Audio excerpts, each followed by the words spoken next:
Vai tu un augi sastāvat no vienādām šūnām? Pēc Vitakera klasifikācijas tu piederi dzīvnieku valstī, bet augi pieder augu valstī.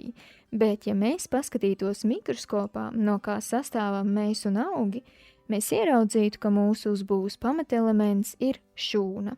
No vismaz vienas šūnas sastāv visi dzīvie organismi uz šīs planētas, bet šīs šūnas nav vienādas.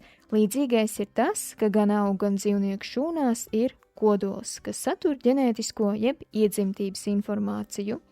Ir citoplazma, kas aizpilda šūnas iekšpusi, ir plazmatiskā membrāna, kas sadala šūnu no apkārtējās vides un kontrolē, kas šūnā iekļūst un kas no tās izkļūst, ir mitohondrija, kas ražo šūnai enerģiju, tāpēc tos mīlīgi dēvē par šūnas spēkstacijām.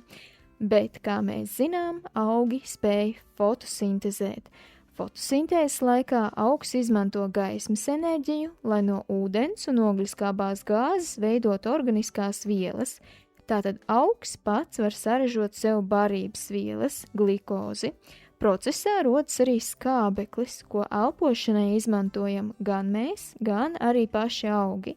Par šī procesa norisi atbildīgi ir chloroplasti. Dzīvnieku šūnās tādu nav, mēs nefotosintezējam. Augšūnām ir arī šūnapvalks.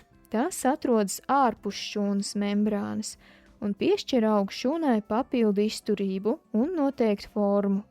Šūnapvalks sastāvā ir celuloze, un celuloze ir svarīga izejviela papīra ražošanā, tāpēc no dzīvnieku šūnām papīru neražo.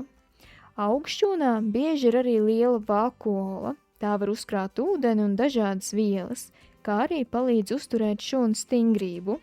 Tātad, kā atšķirt augu no dzīvnieku šūnas, ja redz šūnapvalku, chloroplastu un lielu vakuolu, tā ir augšķūna.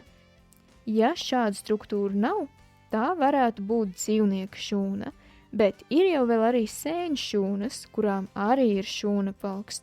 Toties nevienai sēnei nav chloroplastu, un arī baktēriju šūnām ir šūnapvalks, bet kas tām nav? Tām nav kodola. Ģenētiskais materiāls, jeb DNS, tām, protams, ir, bet tas nav paslēpts kodolā. Šādus organismus, kurš šūnās nav kodola, sauc par prokariotiem, bet mēs esam eikarioti, jo mūsu šūnās ir kodols. Kurā attēlā ir redzama prokariota šūna? Tajā, kurā nav redzams kodols. Lai zinātu, kā nekad nerimst, un līdz nākamajai reizei